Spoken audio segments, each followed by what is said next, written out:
కొరింథీయులు రాసిన మొదటి పత్రిక 10వ అధ్యాయము 11 వచనం చదువుకున్నాం. కొరింథీయులు రాసిన మొదటి పత్రిక 10వ అధ్యాయము 11 వచనం.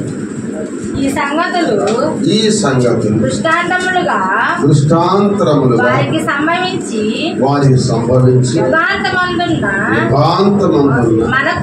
మనకు బుద్ధి కలుగుటకై రాయబడెను. చాలమ్మా, ఇక్కడ ఈ సంగతులు జరిగిన తరువాత యుగాంతమందు మనకు బుద్ధి కలగటానికి ఈ సంగతులు పౌలు భక్తుడు కొరింథీ సంఘానికి రాశారు. అద్దేపల్లి ఇసాకు అద్దేపల్లి అని కొట్టండి. మన ఇమానియల్ ప్రార్థనా మందిరం అని లోగో వస్తుంది. సబ్స్క్రిప్షన్ చేసుకోండి. దాదాపుగా 300 వీడియోలు పైన ఉన్నాయి. మీరందరూ మీకు మీ స్నేహితులకి అందరికి చెప్పి లైక్ కొట్టి సబ్స్క్రిప్షన్ చేసుకోవాల్సిందిగా దేవుని పేరిట మనం చేస్తున్నాం. దేవుని సన్నిధికి రావటం దేనికంటే మనకు బుద్ధి రావటానికి, మనకున్న చెడు బుద్ధి తొలగిపోయి మంచి బుద్ధి రావటానికే దేవుడి సన్నిధికి మనం వచ్చాం. పౌలు గారు కూడా అదే చెప్పాడు. మనకు బుద్ధి కలగటానికే ఆనాడు ప్రజలకు దేవుని వర్తమానం అందించాడు. కనుక మన బుద్ధి జ్ఞానములు సర్వసంపద దేవుని అవుతుంది. అవి మనం దొరకాలంటే దేవుని సన్నిధికి వచ్చినప్పుడు వాక్యాన్ని బట్టి మనము బుద్ధి తెచ్చుకుంటే ఆ బుద్ధి మనలను బ్రతికిస్తుంది. ఆ బుద్ధే మనలను జ్ఞానవంతులుగా చేస్తుంది. కనుక బుద్ధిమంతుడు తన ఇంటిని కట్టుకుంటాడు. వాన కురిసినా, వరద వచ్చినా, గాలి వచ్చినా ఆ ఇల్లు పడిపోదని వాక్యం చదివిస్తుంది. నేను మీకు ఒక వాక్యాన్ని జ్ఞాపకం చేస్తాను. అంటే బుద్ధి గల కన్యకలు ఉన్నారు, బుద్ధి లేని కన్యకలు కూడా ఉన్నారు. వాళ్ళకి అందరికి బుద్ధి కలగటానికి దేవుని వాక్యాన్ని పౌలు భక్తుడు కొరింథీ సంఘాన్ని తెలియజేశారు. కానీ ఇక్కడ మీకు ఒక నూతనమైన వర్తమానాన్ని మీకు తెలియజేస్తున్నాను. అందరూ కూడా శ్రద్ధగా వినండి. న్యాయాధిపతుల గ్రంథము 14వ అధ్యాయము 1 నుంచి 5 వరకు చదువమ్మా. న్యాయాధిపతుల గ్రంథము 14:1 నుంచి 5 వరకు. సంసోను తిమ్నాతునకు వెళ్ళి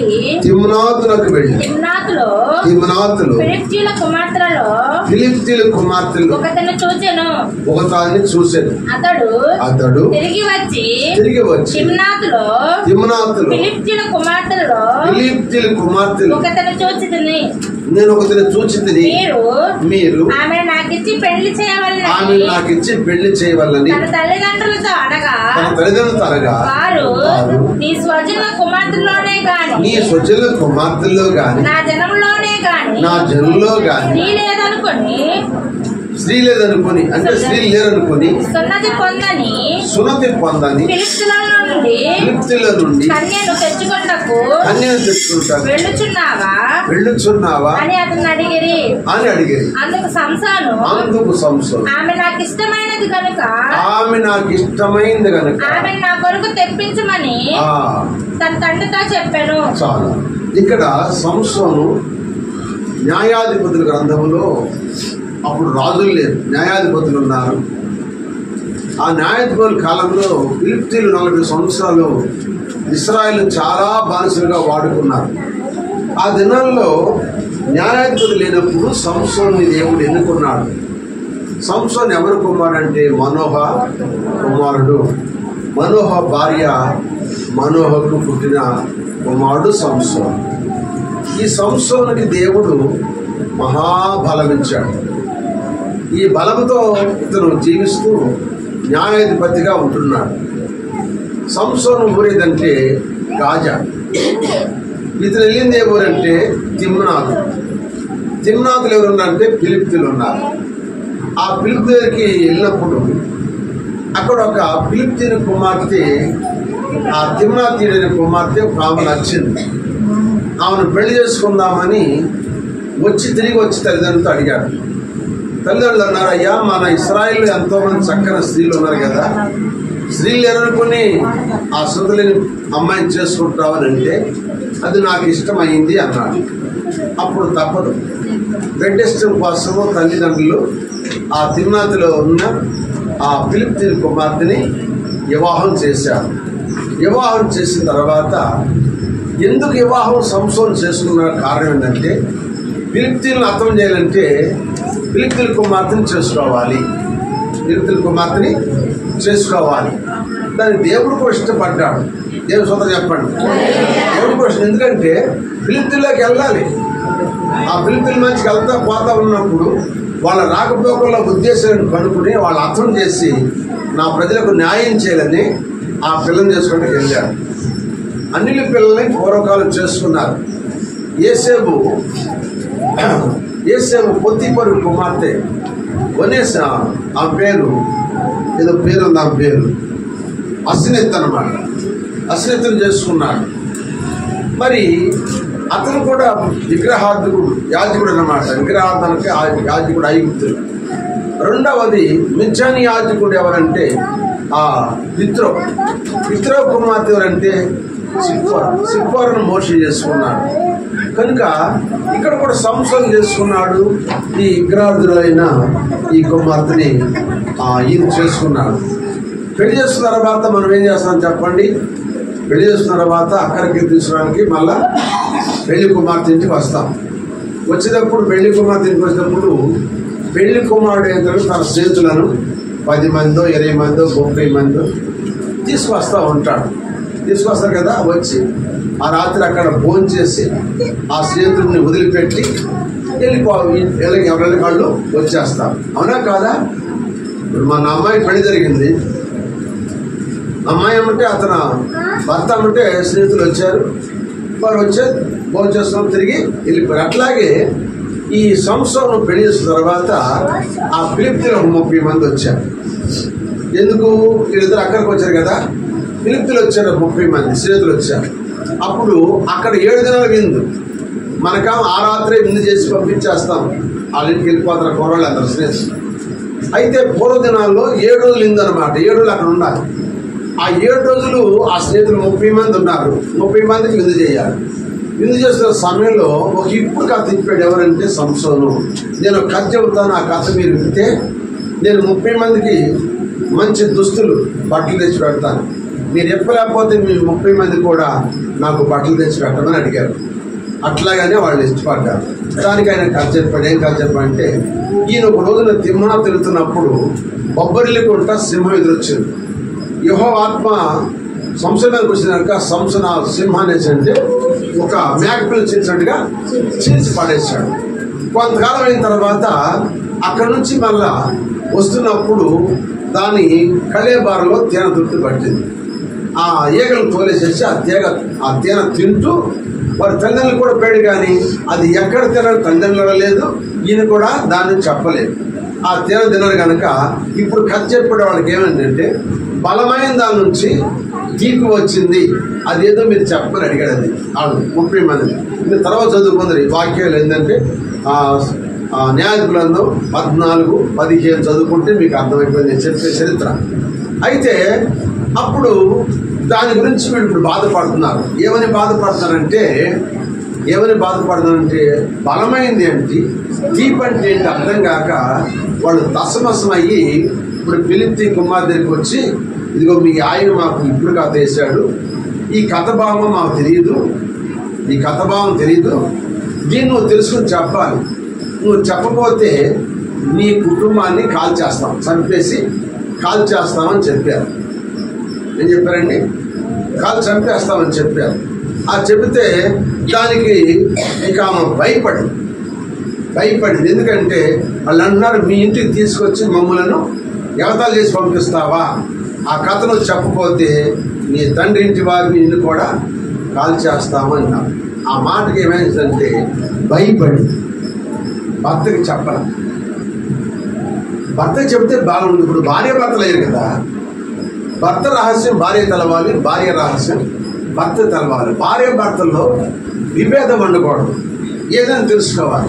ఇప్పుడు వాళ్ళు చెప్పారు అనుకో, ఈయన వచ్చి ఆ కథ ఏంటో చెప్పయ్యా, ఈయన అంటాడు ఇప్పుడుగా తర్వాత చెబుతాను అన్నాడు. కాదు, నాకు ఇప్పుడు చెప్పు, నీకు నాకు ఇంకా దాపరికం ఏముంది, నువ్వు నా భర్తవు, నేను నీకు భార్యని కనుక నాకు చెప్పు అని అడుగుతుంటే చెబుతాను ఇప్పుడు కాదు అంటున్నాడు. నీకు ఏడవటం ప్రారంభించింది. స్త్రీకున్న ఆయుధం ఏంటంటే ఏడుపు ఆయుధం, గొప్ప ఆయుధం. పాము కూరలో ఉండింది ఆయుధం, తేలుపాము కొండీలో ఉండింది ఆయుధం. ఆనాళ్ళకి ఎక్కడ ఉండింది ఆయుధం? ఏడుపులో ఉండింది అన్నమాట. ఏడితే ఇంట్లో మనశ్శాంతి ఉండింది. ఆ భర్తకి మనశ్శాంతి ఉండదు. మనశ్శాంతి లేదు. ఇప్పుడు 7 దినాలు ఏడుస్తూ వచ్చింది. 7 దినాలు ఏడుస్తూ వచ్చేసరికి ఇప్పుడు ఏంటంటే అప్పుడు ఆ విషయాన్ని ఆమె చెప్పాడు. ఇది ఎవరు చెప్పమాక ఈ విషయాన్ని చెప్పాడు. చెప్తే ఇప్పుడు ఏంచింది? ఏం చెప్పాడు ఈయన? నేను వస్తుంటే నాకు సింహం ఎదురొచ్చింది, దాన్ని చీల్చేశాను, చచ్చిపోయింది. దాని కళ్యాపారలో తేనుంటే నేను తిన్నాను, మా నాన్న మా అమ్మ కూడా పెట్టిన. ఎవరికి కథ ఈ రహస్యం చెప్పలేదు, నువ్వు వేడ్చగలను చెబుతున్నాను, ఇది జాగ్రత్తగా ఉన్నాను. ఇప్పుడు ఏం చేయాలి? జ్ఞానం కలిగిన ఈ స్త్రీ ఏం చేయాలి చెప్పండి? ఈ స్త్రీ ఏం చేయాలి? నా భర్త సింహాన్ని చీల్చేసిన బలాజ్యుడు కనుక నా భర్తకి ఈ విషయం చెప్పాలి. ఏ విషయము? ఈ 30 మంది నన్ను అడిగారు, ఆ కథ చెప్పలేకపోయారయ్యా. ఆ కథ చెప్పకపోతే నన్ను, నా కుటుంబాన్ని, నా తల్లిదండ్రులని, నా తోటకులందరూ కూడా కాలు చంపేస్తామన్నారు అని ఒక మాట తన భర్త చెప్పుకున్నట్టయితే తన జీవితం బాగుపడేది. దేవుని స్తోత్రం చెప్పండి. అది చెప్పలా. బలాజుని తెలుసు కదా. బలాజుని చెప్పుకున్నప్పుడు భర్త వేసాడు, ఇట్లా జరిగిందయ్యా అని చెప్తే భర్త వ్యవహారము చెప్పాలి. భర్త వేసేవాడు వాళ్ళ విషయాన్ని తేల్చేసేవాడు. చెప్పకుండా వేసిందంటే ఈ కథ ఆడ చెప్పింది. అంటే ఇప్పుడు భర్త దగ్గర దాసింది ఇతరులకు చెప్పింది. చెప్పేదరికి వాళ్ళు ఏమన్నారు? తగబా నువ్వు తెల్లారిపోయింది, ఇంకా 7వ రోజు అయిపోవచ్చేసిందిగా, తెల్లారిపోయింది అన్నారు. బలమైంది సింహము, శేర కంటే తీపైంది ఇంకేదో, సింహం కంటే బలమేదని వాళ్ళు కథ చెప్పేసి చెప్పేసరికి బాధపడిన ఆ అశ్లోకి వెళ్ళి ఒక 30 మందిని చంపేసి, అశ్కేలోకి వెళ్ళి 30 మందిని చంపేసి ఆ 30 మంది దుస్తులెత్తుకొచ్చాడు. 30 మందికి ఇచ్చేసాడు. నేను చెప్పిన మాట దాచుకోకుండా నా భార్య వాళ్ళకి చెప్పింది, నన్ను అవమానపరిచిందని చెప్పి అక్కడ నుంచి కోపంతో ఇంటికి తిరిగి వచ్చేసాడు. ఆయన ఇంటికి తిరిగి వచ్చాడు. తిరిగి వచ్చినాక ఏం చేయాలి ఇప్పుడు? ఏమంటే జ్ఞానవంతులు ఏం చేయాలి ఇప్పుడు? అయ్యో, నా భర్త చెప్తున్న కథ నేను అలా చెప్పమంటే కదా.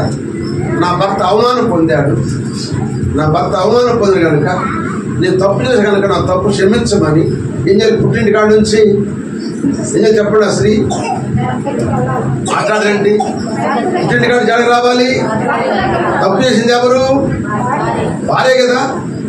ఇంటికి రావాలి. పుట్టింటి కాడ నుంచి తన అత్తగారింటికి రావాలి, భర్త దగ్గరికి రావాలి. అయ్యా, నా తప్పు అయిపోయింది, ఎప్పుడు కూడా అలా చేయనని ఒక మాట చెప్పినట్టు ఎంత బాగుండేది. కానీ అలా కాకుండా అక్కడే ఉండిపోయింది. అక్కడ ఉంటే ఇప్పుడు వేసాడు ఆ తండ్రి, ఇక ఈ సంసోను రాడని సంసోను స్నేహితుడికి ఇచ్చి పెళ్లి చేశాడు. భార్యని ఎవరికి ఇచ్చాడు? పెళ్ళైన భార్యని ఎవరికి ఇచ్చాడు? తన స్నేహితుడికి ఇచ్చి పెళ్లి చేశాడు. ఆడెంత పని మాలాడు, నా స్నేహితుడు భార్య నేను చేసుకోవడం మీద ఆడని కాలేదు. అసలు నేనెందుకు పెళ్లి చేసుకోవాలి? నా భర్త బలాజ్యుడు, నా భర్త నేను చేసుకోవాలి, నా భర్తను కాపరి, నేను ఎవరితో పని చేసుకోవాలని తిరిగి ఇంటికి రావాలి. రాకుండా తండ్రి మాట ఉంది, మళ్ళీ పెళ్లి అంటే తల్లిదండ్రుల మీద కొంతమందికి ఎక్కువ ప్రేమ ఉంటుందండి. తల్లిదండ్రులు బాగు చూస్తారు కానీ కుటుంబం బాగు చూసుకోరు. కొంతమంది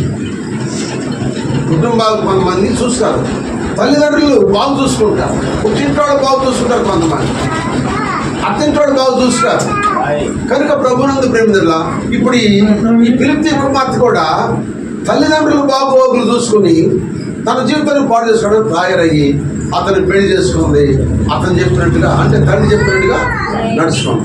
ఇప్పుడు భర్తకి ఏమొచ్చిందంటే కొన్నాళ్ళు పోయిన తర్వాత భర్తకి భార్య మీద ప్రేమ కలిగి నా భార్యని పాపగించుకున్నాను, నేను చెప్పడం బుద్ధి తక్కువ, దొండలేక చెప్పేసి వాళ్ళకి తెలిసి చెప్పింది అని చెప్పి ఒక మేకపిల్లని తీసుకుని ఇంటికి వచ్చాడు. వాళ్ళకి తిరుమలకి వచ్చేసాడు గాజా నుంచి. తిరుమలకి వచ్చిన తర్వాత ఇప్పుడు ఏం చేయాలి? లోపలికి వెళ్ళిపోతాడంటే మామ అడ్డం వచ్చాడు. అబ్బాయి రానికి వెళ్ళమాకి ఇంట్లోకి అక్కడ. ఎందుకనంటే నువ్వు రావనుకుని నీ స్నేహితుడికి ఇచ్చి పెళ్లి చేసేసింది. ఇప్పుడు ఆయన దేవుడిని చెప్పండి, గట్టుని చెప్పండి. సంసార చరిత్ర మీకు జ్ఞాపకం చేస్తున్నాను కనుక ఇప్పుడు ఈయన కోపం వచ్చేస్తుంది. ఈ కోపం వచ్చేసంటే వెంటనే అడవిలో పోయి 300 నక్కలు పట్టుకున్నట్ట సంవత్సరం గారు. 300 నక్కలు పట్టుకుని 2 నక్కల మధ్య 2 నక్కల తోకలలో మధ్యన ఒక డ్యూటీ కట్టి నువ్వెట్టి ఈ 300 నక్కలు పంపించేశాడు. దగ్గరగా జతలుగా 150 జతలు పంపించాడు. ఇక ఎల్లి పిలుపుతున్న చేలు అన్నీ కూడా పంటకు వచ్చిన చేలు అన్నీ తగలబెట్టేసి నొప్పు కదా, అన్నీ కాలిపోయి బూడిదైపోయిన తర్వాత జరిగిన సన్నివేశం ఏంటంటే తెల్లారు చూస్తే అన్ని మంటలు మండిపోతాయి. ఎవరు ఈ పని చేశారు? ఎవరు ఇంత దారుణం చేశారు? నక్కలు పట్టుకోవటం ఏంటి, ఇంత పంట తగలేయటం అంటే ఇది ఎవరి వల్ల కాదు. ఇది వల్ల ఎవరైతే గాజా నుంచి వచ్చిన సంసోను వల్ల వచ్చింది. సంసోను మన పిల్లని చేసుకున్నాడు, మన పిల్లని చేసుకుని మన్నే నాశనము చేసాడని చెప్పి అప్పుడు వేసినంటే ఆ తిమ్నాతుకు పోయి ఆ తిమ్నాతులో ఉన్న సంసోను భార్య తన భర్తను తన తల్లిదండ్రులను అందరినీ చంపేశారు.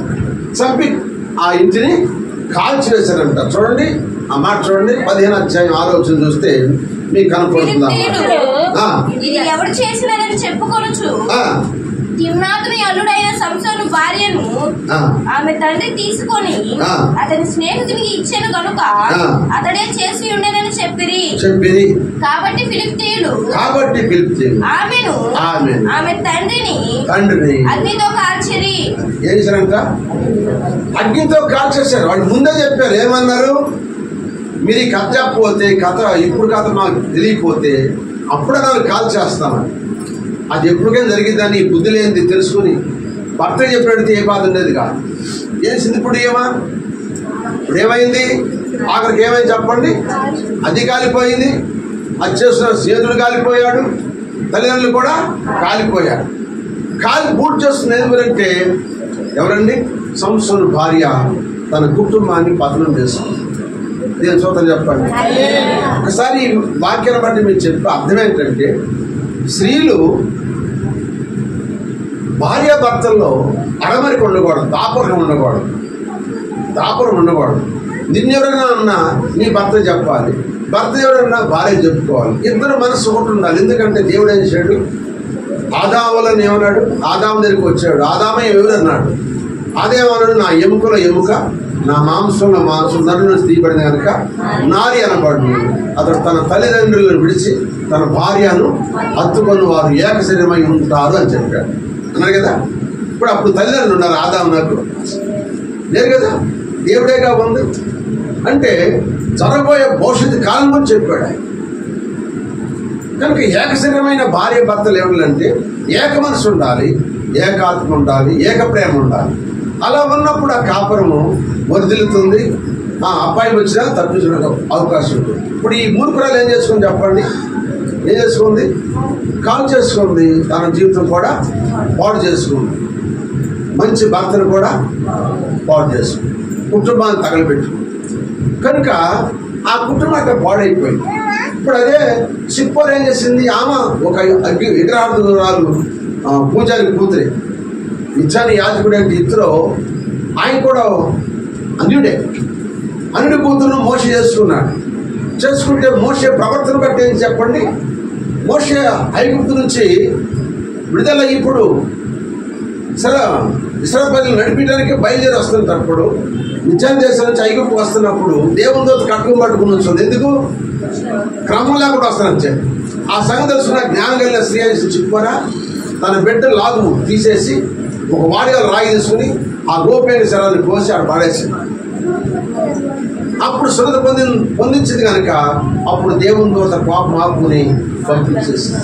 తన భర్తను రక్షించుకుంది, తన బిడ్డను రక్షించుకుని తన ప్రాణాన్ని కూడా రక్షించుకుంది.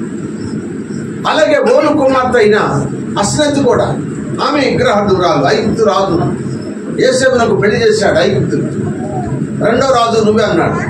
పెళ్లి చేశాడు. పెళ్లి చేసినప్పుడు కూడా ఆమె కూడా యోసేపులోకి 2 బిడ్డలు కాంది. ఎఫ్రాయిం మనేష్ ఎఫ్రాయిం కాంది. 2 బిడ్డలు కాంది. ఆ కన్నా తల్లి కూడా భర్త మాట ఎందు కానీ తల్లిదండ్రుల మాట వెళ్ళలేదు. అందుకే యోసేపు ఐగుప్తు మీద 2వ రాజు అయితే ఆమె 2వ రాణిగా తీర్చబడింది. అందుకే సొలొమోను అంటాడు, జ్ఞానవంతురాలు తన ఇల్లు కట్టుకొని 3 రోజులు తన ఇల్లు కనిపిస్తుంది. కొంతమంది కట్టుకుంటారు. కష్టమైనా బాధ అయినా శ్రమ అయిన వాడు తాగుపోతాయని తిరిగిపోతాయని ఎటువంటి వాడైనా తన భర్తను కట్టుకునే బాధ్యత అనుకుందంటే జ్ఞానం కలిగిన స్త్రీ కట్టుకోలేకపోతే ఆ కుటుంబం 3 రాలుగా మార్చబడుతుంది. ఎందుకంటే స్త్రీ అంటే ఏంటంటే కల్పవృక్షం లాంటిదని చెబుతున్నాను నేను. స్త్రీకి ఉన్న ప్రాధాన్యత పురుషుడు లేదు. ఎందుకంటే పురుషుడు ఒకే పని చేస్తాడు, స్త్రీ అన్ని పనులు చేసుకోవాలి. ఇల్లు అది విడుచుకోవాలి, అంటులు తోముకోవాలి, అన్నం కూర వండుకోవాలి, ఏమంటే బిడ్డలు నీళ్ళు పోసుకోవాలి, బిడ్డలు బట్టలు వేయాలి, బిడ్డలు చదివించుకోవడానికి అన్నం పెట్టుకోవాలి, స్కూల్ పంపాలి, భర్త భోజనం పెట్టుకోవాలి, మళ్ళీ ఆమె కూడా పనికి వెళ్ళాలి. భార్యకున్న ప్రాధాన్యత ఏంటంటే అన్ని విషయాల్లో ఆమెకి అన్ని పనులు ఆమె చేసుకోవాలి. అన్ని పనులు చేసుకుని ఆమె శక్తి ఇచ్చాడు. అందుకే మగోడిని పురుషుడిని మట్టితో చేశాడు, స్త్రీనాము ఎముకతో చేశాడు. ఇప్పుడు ఎముక గట్టా మట్టి గట్టా? మట్టి మీద నీళ్ళు పోతే మట్టి కరిగిపోయింది, ఎముక మీద నీళ్ళు పోతే ఎముక నీళ్ళను పోయి కరగనే కదా. ఎందుకంటే ఎముక గట్టి, అందుకే స్త్రీ గట్టిదనమాట. స్త్రీ బలం గల అన్ని పనులు చేయడానికి శక్తివంతుంది కనుక. అందుకే మగోడు మాట తడికి లాంటిది, ఆడదాని మాట వాళ్ళలాంటిది అంటాడు. వాడంటే గట్టి, తడికి గట్టి కాదు కదా. అలాగే స్త్రీ గట్టిగా ఉండి కుటుంబాన్ని కట్టుకోవాలి. కుటుంబాన్ని కట్టుకునే బాధ్యత ఉందంటే కల్పవృక్షం లాంటిది అనమాట. కల్పవృక్షం ఏంటంటే చెప్పండి, తాడి చెట్టు. అందుకే నా ప్రియురాలా నువ్వు తాడి వృక్షం అంత తినందాను అని ప్రభువారు పూడుతాడు. సొలొమోనుని పొగుడుతూ ఉంటాడు. దేవుని స్తోత్రం చెప్పండి, పొగుడుతాడు. అలాగే తాళ వృక్షం అంటే కల్పవృక్షం. తాడి చెట్టు అన్నిటి పనికి వచ్చింది. తాట గిట్టి పనికి వచ్చింది, తాటి మట్టలు నార పనికి వస్తాయి, తాటికాయలు తాటి ముంజలు తినడానికి ఆహారం పనికి వస్తాయి, తాటి మొవ్వు కూడా పుట్లు పనికి వచ్చింది, ఏమంటే తాటి ఏళ్ళలో చీపురి పనికి వస్తాయి, తాటి చెట్టు నరిగితే ఇంటికి పనికి వచ్చింది, నెట్టాళ్లకు దూలాలకు ఎల్లవలకు పనికి వచ్చింది, తాటి ఏళ్ళు కూడా దేని పనికి వస్తాయి, మామూలకు పనికి వస్తాయి. చేపలు పడతాను మామూలు కడతారా? తాడి చెట్టు అన్నిటి పనికి వచ్చింది. తాడి చెట్లు ఏది కూడా పారేసేది లేదు. నేను సోదరు చెప్పండి, పారేసేది లేదు. కనుక అటువంటి తాడి చెట్లు లాంటిదంటే స్త్రీ కల్పవృక్షం లాంటి స్త్రీ జ్ఞానం కలిగి తన కుటుంబాన్ని ఏం చేయాలి చెప్పండి, కట్టుకోవాలి. భర్తను కట్టుకోవాలి, బిడ్డలు కూడా కట్టుకోవాలంటే ఏం చేయాలి, బాధ్యత వహించాలి. అందుకే చెబుతున్నాడు, మీకు బుద్ధి వెళ్ళటానికి నేను ఈ మాటలు చెబుతున్నానని పౌలు గారు కొరింథీ సంఘానికి చెబుతున్నాడు. మీకు బుద్ధి రావాలి. ఎంత వాక్యం ఉంటున్నా కూడా మీలో బుద్ధి రావట్లేదు. వాక్యం వింటున్నారు కానీ దాన్ని ఇక్కడే వదిలిపెట్టి వెళ్ళిపోతున్నారు. మీ ఇష్టానుసారంగా మాట్లాడుకుంటున్నారు, మీ ఇష్టానుసారంగా జీవిస్తున్నారు, మీ ఇష్టానుసారంగా బతుకుతున్నారు. కనుక తర్వాత నష్టపోయేది మీరే.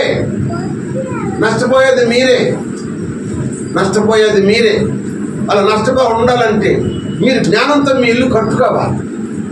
అగ్నితో కాల్చబడ్డారు వాళ్ళు. ఆ కుటుంబం అంతా పతనమైపోయింది, కాలిపోయింది.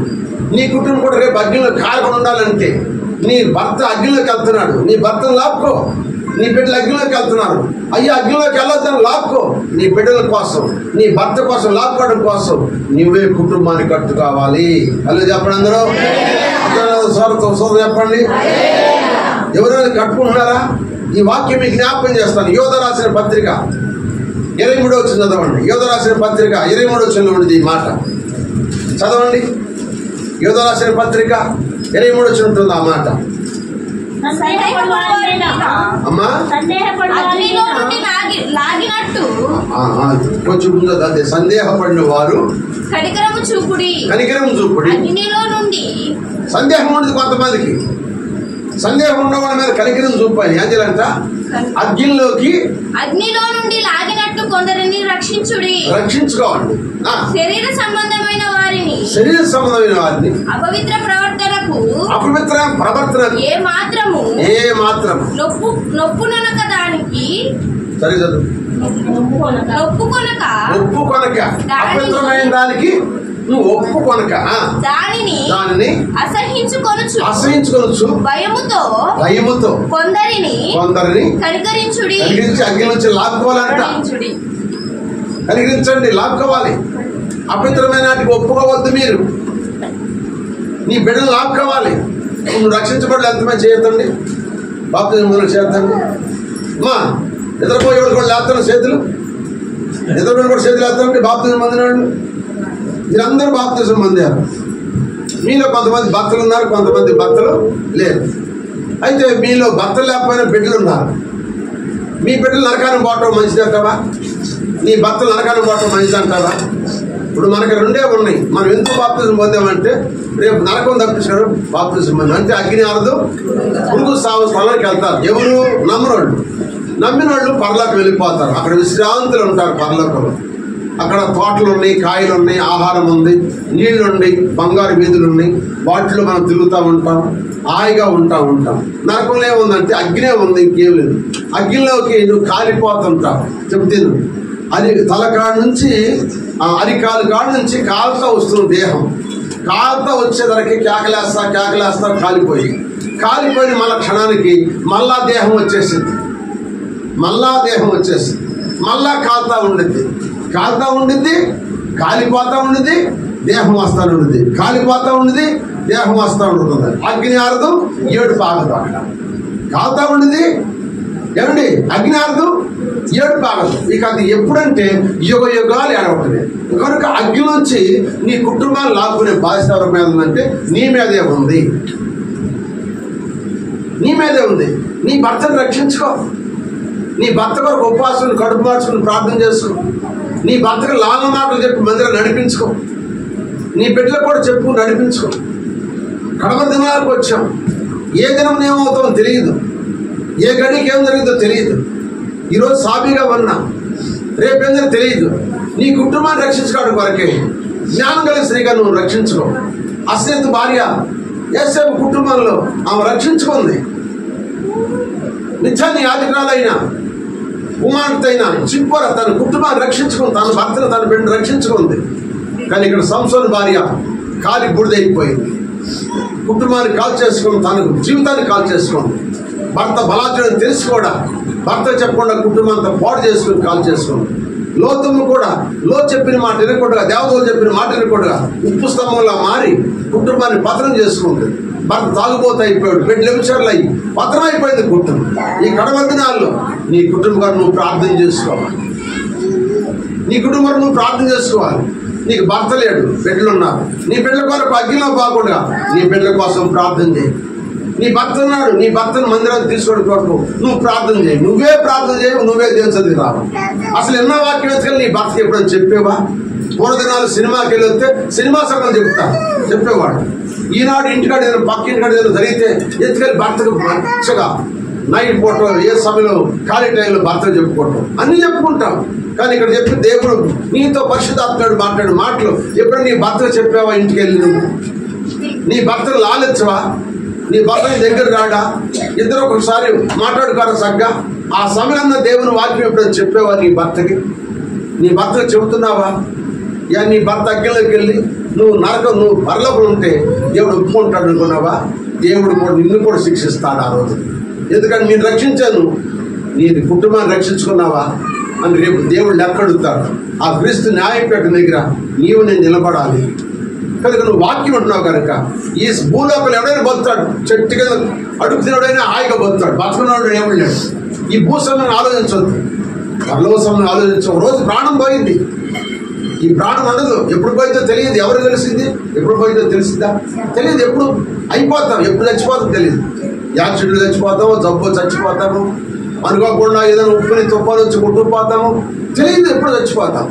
ఈ సాగుకు ముందే ప్రభు యేసుక్రీస్తు వారిని నువ్వు తెలుసుకున్నావు కనుక, నువ్వు వాక్యం ఉంటున్నావు కనుక వాక్యం నీవు నీ కుటుంబాన్ని అగ్నిలో పోకుండా రక్షించుకోమని దేవుని వాక్యం తెలియజేస్తుంది. హల్లెలూయా, హల్లెలూయా, హల్లెలూయా. అందుకు దేవుని సన్నిధికి మీరు రావాలి, దేవుని వాక్యం వినాలి. మీకు బుద్ధి కలగటానికే ఆనాడు అప్పొస్తలులు పౌలు చెప్పాడు. అందుకే బుద్ధిగల కన్యకలు ఎత్తబడ్డారు, బుద్ధి లేని కన్యకలు ఎడవబడ్డారు. మీరు బుద్ధి కలిగిన కన్యకలుగా ఉంటారు, బుద్ధి లేని కన్యకలుగా ఉంటారు. సంసోను భార్య తన కుటుంబాన్ని పతనం చేసుకుంది, లోతు కుటుంబం తన కుటుంబాన్ని పతనం చేసుకుంది. కానీ మోషే కుటుంబం ఆశ్రయించబడింది. యేసేపు కుటుంబం ఆశ్రయించబడిన కారణం ఏంటంటే వారు చేసిన భార్యలు చేసిన కార్యాలను బట్టి. నీ కుటుంబం ఆశ్రయించబడాలన్నా నీ చేతిలోనే ఉంది. అందుకే జ్ఞానవంతురాలు ఇల్లు కట్టుకుంటుంది. 3 రోజులు తన ఇల్లు ఏం చేశాక తన చేతితోనే పీకిద్దంట. అక్కడ చక్కగా రాశాడు మాట. సామిరాంలో 10వ అధ్యాయం మొట్టమొదటి రాశాడు. తన చేతితో తనే పీకేస్తుందంట. అటువంటి 3 జీవితం వద్దమ్మా. కడవ దినాలు ఉన్నాం, వాక్యం ఉంటున్నారు కనుక అమ్మా మీరందరూ కూడా మీరు ప్రార్థన చేయాలి. నీ భర్తల్ని మీ బిడ్డలు కూడా రక్షించుకోవాలి. ఇది చాలా ప్రాముఖ్యం.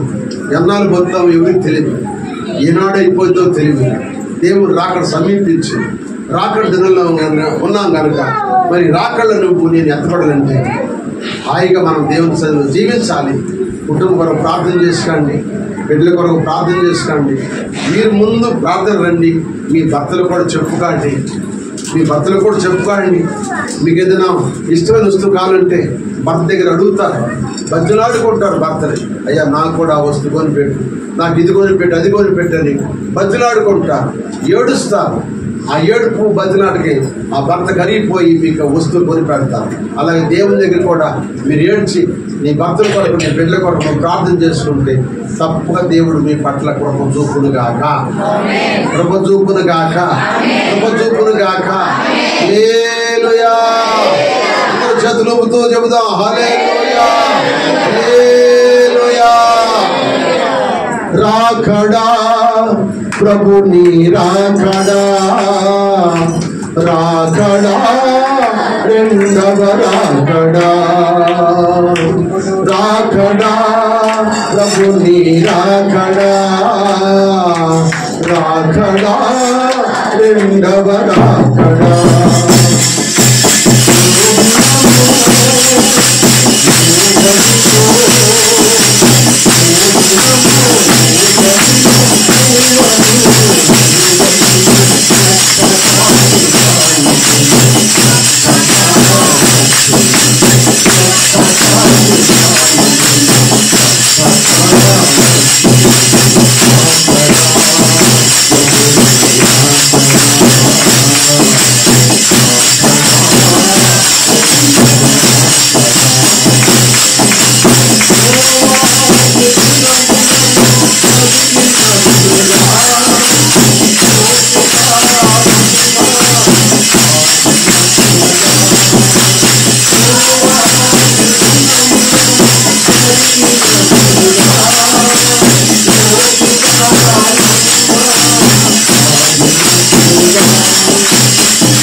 ఏ దినము ఏ గడియో తెలియదు.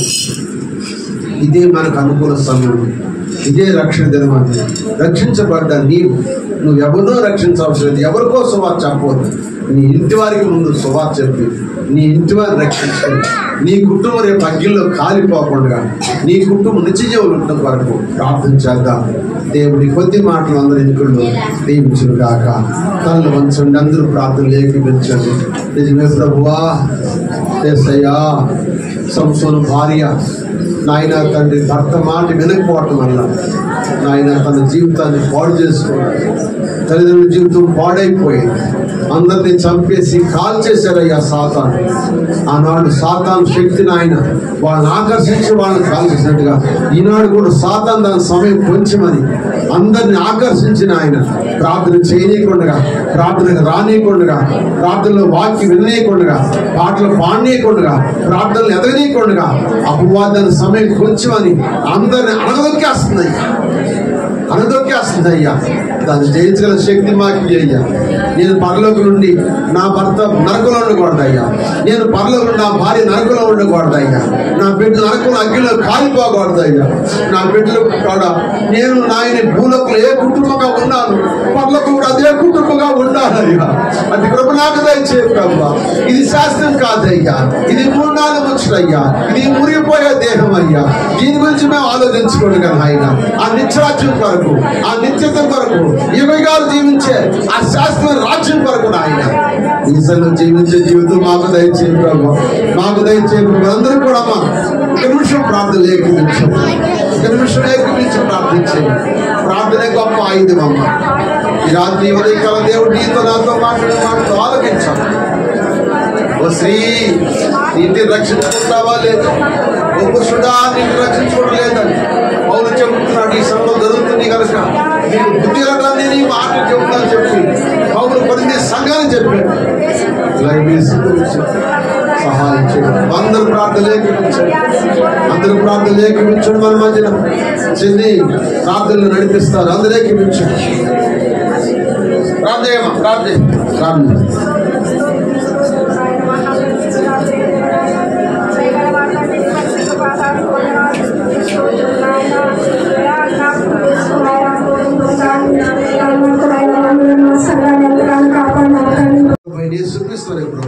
పరిశుద్ధాత్మ సావాసము సహాయం వచ్చినందరికీ సకల పరిశుద్ధులకు దేవుడు సదాకాలం అందరూ తోడుగా ఉండి ఆ నిత్యరాజ్యాన్ని మనందరం వారసులు చేయడానికి ప్రార్థన అనుభవం పరిశుద్ధాత్మ దేవుడు మనందరం దయచేయునుగాక.